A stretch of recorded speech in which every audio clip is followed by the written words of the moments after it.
প্রথম।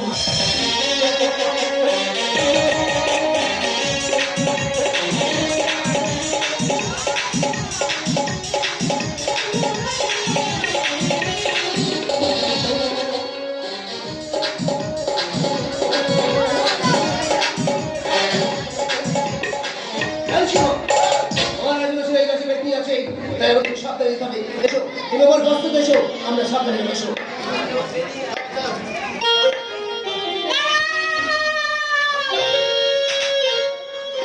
এবার তুমি শিবের কন্যা, নাম আমার পদ্মা।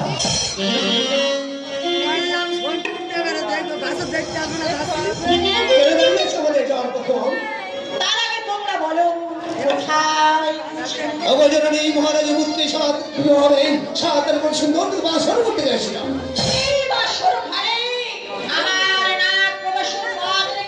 কি বলছো জননী?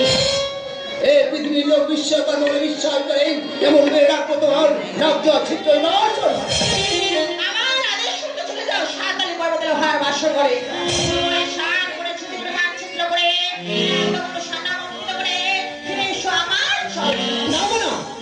এবার আমরা কিছুতেই করতে পারবো না, আমাদের চর পথে যদি না আমার বাক্য শুনে তোমরা বাসর করে শুনতে পারো তাই আমার মধ্যে সর্বদা তোমার একনিষ্ঠ পুত্রের নামে ভয়ং।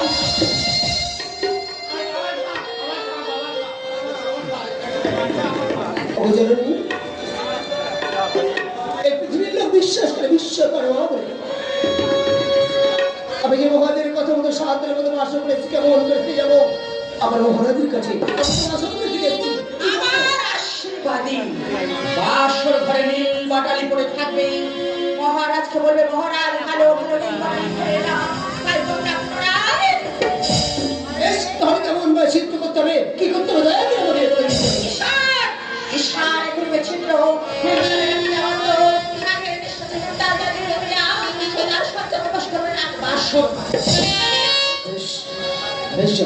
যাওয়ার সময় আমাদের আশীর্বাদ আশীর্বাদ করি।